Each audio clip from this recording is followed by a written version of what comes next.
Welcome back to a new video. It's been quite a bit since I posted on here, but just think of it like this. I was charging up. I go by Justin Velasco and you're watching Field Dreams Club.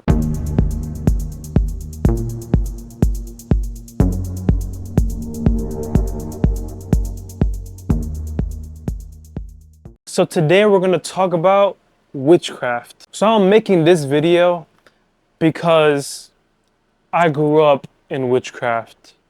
I didn't do it, thank God. But it is something that we know the word witchcraft. We see it, Harry Potter type witchcraft. We see these different shows that portray witchcraft. It's not really like that, how they portray it. And you may be a part of witchcraft. You may not even know it. To me, it seems obvious, but to some people it's not. So I spoke about this topic already before, but I want to talk about it again because I just feel like I'm charged up right now and I have a lot of information. So me personally, I grew up with family doing witchcraft and still do witchcraft. Growing up, I didn't know that witchcraft was witchcraft, which makes sense to why I'm making this video. I grew up seeing people in my family saying they're Christian or Catholic or whatever you want to say, following Jesus, but they will always go to these palm readings. They'll go to somebody to read their palm and say, oh, you're going to have something happen in the future or whatever it is, whatever the fake stuff it is, that's what they'll do. I had people in my family who would go travel to see somebody, some wizard or whatever you call it, a witch or warlock, I don't know, it's so confusing. But I had people doing that in my family. Me personally, in my life, it started from 6th grade and it went all the way to high school, to the ending of high school, where I became suicidal and depressed. And I wanted to find God, but the only God I knew was my family portraying it. We are, as believers, you're supposed to portray, the Holy Spirit or, walk like Jesus. But I didn't have that. Like I said, my family would just go travel to see these random people because I guess they have more special powers, whatever you call it, to tell your future, to tell my family their future, or this is going to happen, that's going to happen, or something bad happened, and we're like, oh, this thing just happened, you have to get rid of it, go away from it, whatever it is, they'll tell you. I'm letting you know that's not the right way to go. If you're trying to have a connection with God and you don't know what God you're following or what God to follow, or if you were just like me, you didn't know what all these religions were, I thought they were the same at some point, and, I was confused. So when I went to go follow God, the only thing I knew was the red bracelets. I don't have it, thank God, anymore. But they gave me these red bracelets with some stone on it or the evil eye on it. They call it an evil eye. Why would an evil eye protect you? I was trying to find God. I was trying to connect to God.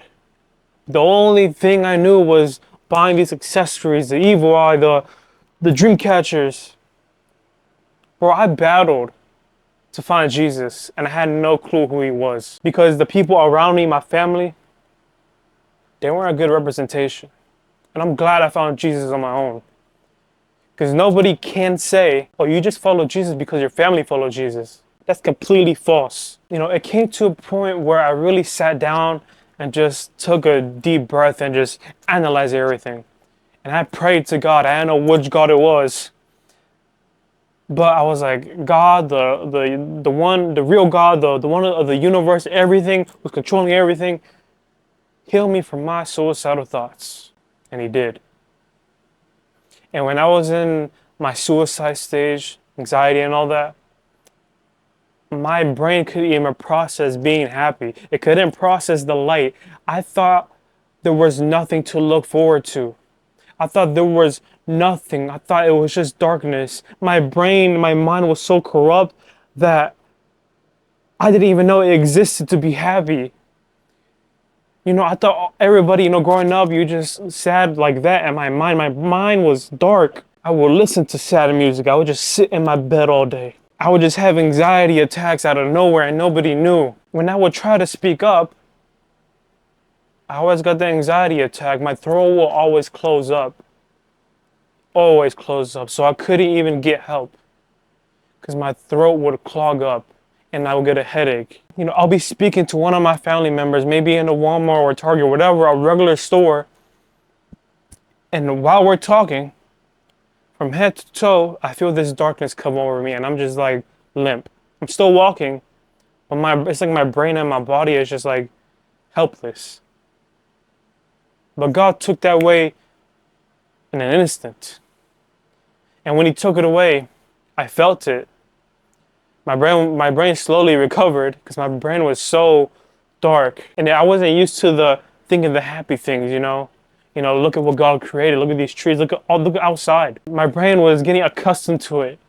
It felt good because it just felt like a bunch of fresh air, you know, going into me and my lungs and everything. I felt brand new. But back what I'm trying to say, and what I'm trying to say is that you may be involved in this witchcraft stuff. There's different types of it. There's the evil eye stuff where you're just like a blue eye, whatever, and like or like a red little bracelet thing, whatever it is, and then they rub like egg yolk on you to see if you have any bad spirits, you know, or anybody trying to come after you, whatever it is. I don't know. I don't get it. It's basically like a ritual. And I've seen these things happen. I've seen people in my family do these things. They go to somebody and then I see them again.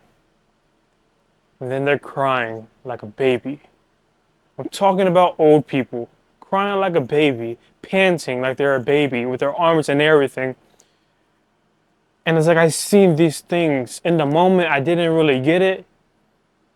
But now I get it. You know, I spoke about this stuff, but I didn't really go into detail. Why now? Why the change? But because I've been charged up. I can't say specifically what happened. I don't think anybody knows what happened.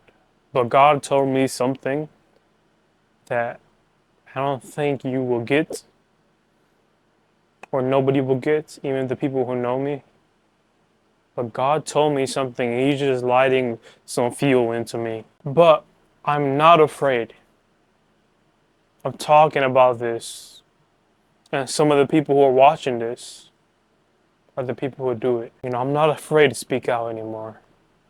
I'm tired of being quiet. I'm going to speak the truth. This is what I grew up in.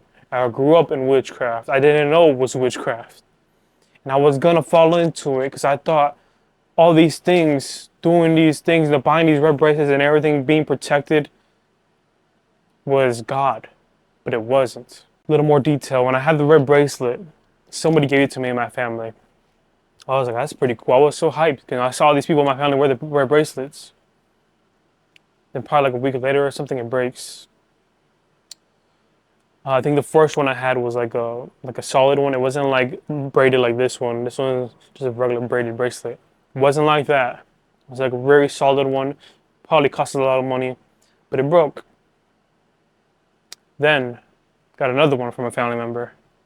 It was a braided one. It ripped.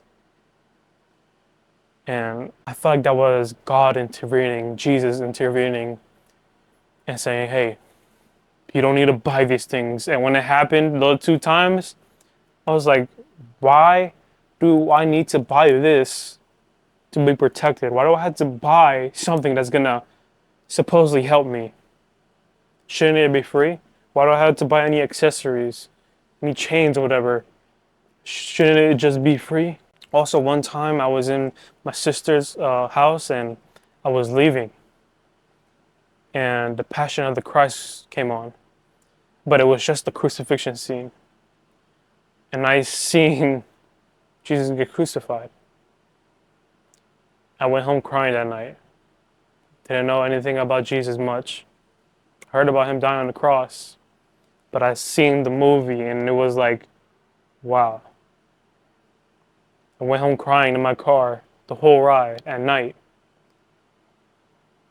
And that was me leaving the house. I just got a glimpse of it.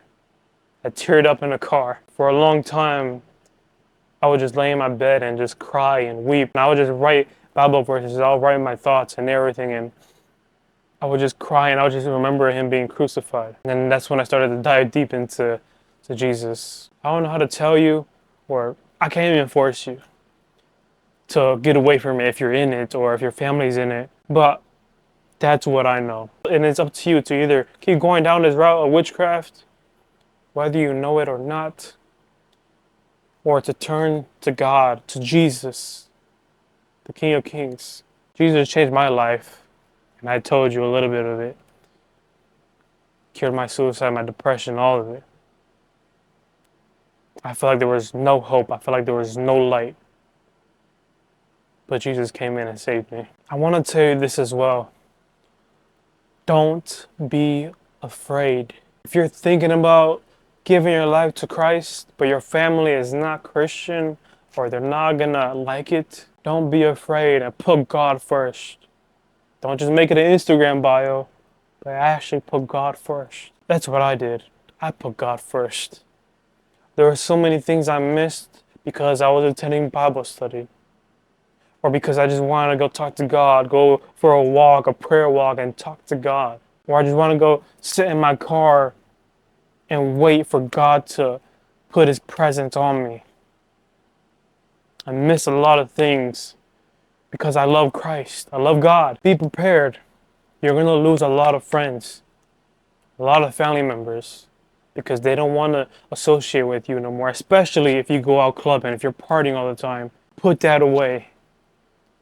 You have a life of happiness and peace and joy in front of you when you give your life to Christ. Don't just be like, oh, hey, I'll do that, when I'm more older. Do it now. You're missing out on a lot. You're missing out on so much. You think it's a boring lifestyle, but it isn't. It can feel lonely sometimes, but that's when I'm with God. I'm praying. Thank you guys for watching this video. I hope that you got some type of motivation, or if you're in this situation, that you turn from it. I pray that you turn from it. And don't look at me like I'm attacking you. Believe it or not, I get comments when I talk about witchcraft. They're basically defending it. And it's like, in my mind, I'm like, I can't fathom somebody defending witchcraft, but it's out there. People will defend it. I seen it, and I get comments like that. I want to help you somehow. I want to help you somehow come to Christ. And it's just crazy to me that people would defend this evil stuff. Make sure you guys give this video a like, a comment, and let me know what your thoughts are on witchcraft and any questions you have or any video ideas or any topics you want me to talk about. Be sure to click one of these two videos up here. I know one of them is a YouTube recommended video and another one is my most recent video. So go be sure to check that out because it's pretty cool. But I'm out. Peace.